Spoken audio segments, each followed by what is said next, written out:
pour celles qui ne me connaissent pas. Je suis Sandrine Delégrasse, votre conseillère en bien-être chez l'homme et la femme.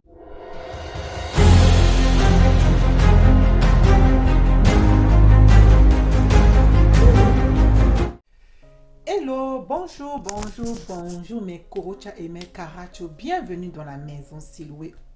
Bienvenue à vous mes amis. Je suis tellement contente et tellement touchée de voir comment vous êtes en train de partager et regarder la vidéo dans la maison Siloué. Également, vraiment, le soutien, les likes, tout ça me touche beaucoup. Et je suis tellement reconnaissante de tout ce que vous faites pour la maison Siloué et vraiment dans la joie. Aujourd'hui, je viens parler de l'histoire d'une jeune dame qui est venue vraiment me parler. Elle me dit, madame, c'est quelqu'un qui m'a amené ces jeunes dames-là, car son histoire est vraiment une histoire qui est vraiment effrayante, mais qui a fini vraiment par la grâce de Dieu. Ça s'est bien passé. Le thème de cette vidéo, mon mari a demandé d'avorter mon bébé. Tu as écouté ça? Les précautions. C'est très important. La contraception est faite pas pour te détruire, mais la contraception est faite également pour te protéger. D'accord? Moi, je ne prends pas de contraception, mais si tu ne cales bien ton cycle, que tu comprends et que tu discutes bien avec ton partenaire, vous allez trouver des méthodes naturelles pour votre couple. Alors, pour celles qui ne me connaissent pas, je suis Sandrine Delégrasse, votre coach en hygiène intime chez l'homme et chez la femme, conseillère auprès de futures mamans pendant leur grossesse et après leur accouchement, à les aider, à les accompagner et conseiller à prendre soin de leur corps et jusqu'à après leur accouchement. Alors, le thème aujourd'hui est, comme vous entendez, mon mari a demandé de tuer mon enfant. Une jeune dame est venue vers moi. Ce n'est pas la jeune dame qui est venue vers moi. Une des tatas est venue vers moi me parler d'une jeune dame qui devait accoucher, mais l'accouchement est dur. On lui a annoncé que son bébé est en position de siège et il faut seulement la césarienne pour sortir l'enfant. Cette jeune dame n'avait pas de moyens pour assumer cela ou elle avait peur pour sa vie. Elle n'a pas de moyens pour assumer déjà pour que son l'intervention pour sortir le bébé puisse se faire. Elle avait peur de perdre sa vie pendant cette intervention. Donc sa tata qui me connaît dans côté spirituel est venue me faire savoir de la jeune fille. La tata dit, ma jeune fille là, qui est orpheline, est partie à l'hôpital et on l'a donné telle nouvelle qu'elle peut accoucher par césarienne parce que l'enfant a pris de position siège. Si l'enfant n'arrive pas à être retourné, elle va accoucher par césarienne. Donc cette jeune dame a pleuré tout larmes de son corps. Elle a pleuré tout larmes de son corps. Qu'est-ce qui va se produire par là, mes amis? La tata, je dis à la tata, dis-la de m'appeler, comme ça on échange. Donc la jeune dame, elle m'appelle. La tata ne m'a pas donné la situation. La jeune dame m'appelle. Elle me dit, madame, maman, par respect, elle m'a dit, maman, je viens vers toi parce que, comme ma tata m'a demandé, parce que tu voulais discuter avec moi. Donc elle vient m'exploser la situation. Je dis, mais la situation s'est passée comment? Elle va m'expliquer maintenant. Quand j'étais enceinte, j'avais déjà eu le premier enfant avec cet homme. Et j'ai eu de stages pour travailler et tout. Je commençais à faire mon stage. Voilà que je tombe enceinte deuxième fois. Ça veut dire qu'elle a déjà été en première fois enceinte et ça a bousillé toutes ses études et le travail. Maintenant, elle va faire deuxième fois elle va maintenant, le premier enfant a grandi, elle va commencer maintenant à faire le stage. Elle, par la grâce de Dieu, elle a trouvé un stage, elle a trouvé des choses qu'elle va commencer. Voici, elle retombe enceinte. Elle va faire l'état de situation à cet homme. L'homme va lui dire que je te donne l'argent parce que je ne veux pas que tu gardes ce bébé-là, va enlever l'enfant. Écoutez-moi bien, elle part pour avorter. L'enfant ne veut pas sortir. Elles ont fait premier essai, ça n'a pas marché. Deuxième essai, ça n'a pas marché. Et l'enfant a résisté. L'enfant veut rester en vie. L'enfant veut vivre. L'enfant a refusé de sortir. La personne qui a fait les choses a aspiré, a fait tout. Elle est partie. Elle est partie. Elle touche son ventre. Malgré que ça a été aspiré, j'imagine que quand on a aspiré, ça fait mal. Elle a dû saigner. On a forcé le col pour que l'enfant puisse sortir. Pour elle penser que les choses vont tomber et tout. L'enfant là est venu pour vivre. L'enfant là a une vie. L'enfant a refusé de tomber, donc l'enfant est resté debout. Elle a remonté, elle s'est agrippée à sa mère pour vivre. Donc, ce qui fait que l'enfant est resté en position de siège. Parce qu'on l'a aspiré, il a plié, il est remonté, il a donné ses fesses. Comme il a donné ses fesses, il est resté à cette position-là pour se protéger, pour protéger sa tête, pour protéger sa vie. L'enfant s'est accroché. Écoutez-moi l'histoire. L'enfant s'est accroché. Et la deuxième fois, la jeune dame est partie. On a aspiré. L'enfant a refusé de sortir. La grossesse a refusé de sortir. Maintenant, elle peut avoir un ami. L'ami va lui dire que, va quand même à l'hôpital. Elle est partie à l'hôpital. On a touché l'enfant.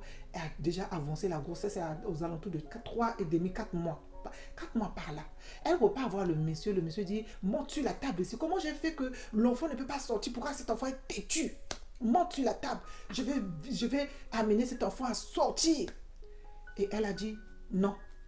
Si cet enfant ne veut pas sortir, je ne veux pas moi aller pour avorter cet enfant. L'enfant va rester, je veux le garder. Waouh, je veux le garder.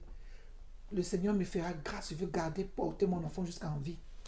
Elle a sauvé une vie. Elle a sauvé un premier ministre. Elle a sauvé un président. Elle a sauvé un pilote. Elle a sauvé un savant. Elle a sauvé quelqu'un. Elle a sauvé la vie. C'est que par ignorance que cette dame est partie pour avorter, pour tuer cet enfant. Parce qu'elle ne savait pas. Donc pourquoi l'enfant est resté, finalement, elle a eu la césarienne par la grâce de Dieu. La mère de Dieu était là. L'enfant est sorti bien. On a fait le bilan de l'enfant. L'enfant n'a pas eu, il y a eu un petit truc, mais l'enfant est bien portant. Il a grandi, il est en bonne forme. C'est pourquoi je veux te parler de la prévention. La prévention de la contraception. La contraception, c'est une manière de te protéger contre certaines choses. Protéger contre les grossesses non désirées. Mais certains enfants, souvent, quand même tu prends la prévention, la contraception, si cet enfant est désigné à être en vie, tu vas montrer comment, tu vas faire comment. C'est pourquoi il y a des méthodes également naturelles que tu peux faire pour éviter de tomber enceinte. Il y a des femmes souvent, elle peut avoir leur ovulation pendant les règles. Ou elle peut avoir dans le mois ovuler 2 fois dans le mois. Elle peut ovuler 2 fois dans le mois. Il y a des femmes souvent, elles sont enceintes, elles sont en train de régler même pendant la grossesse. Ce fut mon cas. Quand je suis enceinte, je peux régler jusqu'à ce que accoucher. Régler jusqu'à ce que même mes grossesses arrivent jusqu'à 4, 5 mois, 6 mois. Cela est normal que certaines femmes règlent. On peut dire que ce n'est pas normal. Une femme ne peut pas régler. Ça veut dire que tu as beaucoup d'hormones et le corps fonctionne. Ton corps fonctionne normalement. Tu es quelqu'un qui est béni avec plusieurs hormones sur ton corps. Donc voilà ce que je peux te dire ici. Mais la contraception également, il faut que ça soit discuté à tête reposée entre toi et ton mari. Tu dois t'asseoir dans le moment calme, échanger calmement avec l'homme.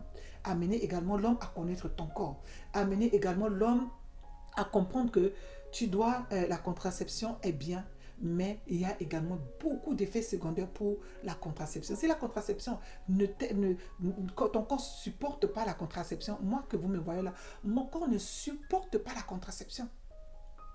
Je fais toutes les méthodes de contraception naturelles. Naturelles. Pas de préservatif ou autre. Je fais des contraceptions naturelles. Également pour vous dire que la contraception doit être discutée. Les méthodes de contraception qui doivent être bien pour vous. Il faut aller voir un professionnel de santé qui va vous accompagner à prendre de bonnes décisions, qui va faire les analyses sanguines pour prendre de bonnes contraceptions qui est adaptée. Parce que toutes les contraceptions n'est pas fait pour tout le monde. Tu dois prendre des contraceptions qui vont bien avec ton corps. Également, pendant ce temps de contraception, ton corps doit être adapté et supporté. Si ton corps ne supporte pas ces contraceptions, ça veut dire que ton corps rejette. Si ton corps rejette, n'insiste pas de forcer ton corps à accepter ces contraceptions. Ça peut te créer des sauts d'humeur. Ça peut te créer également des troubles de cycle. Tu peux saigner tout le temps. Tu peux avoir des saignements vaginaux tout le temps. Donc, c'est le mode de contraception.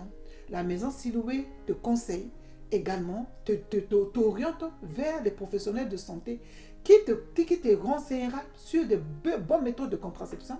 Et si tu ne veux pas faire la contraception avec ces méthodes autres, suis nos vidéos et utilise également des contraceptions appropriées qui va également t'aider.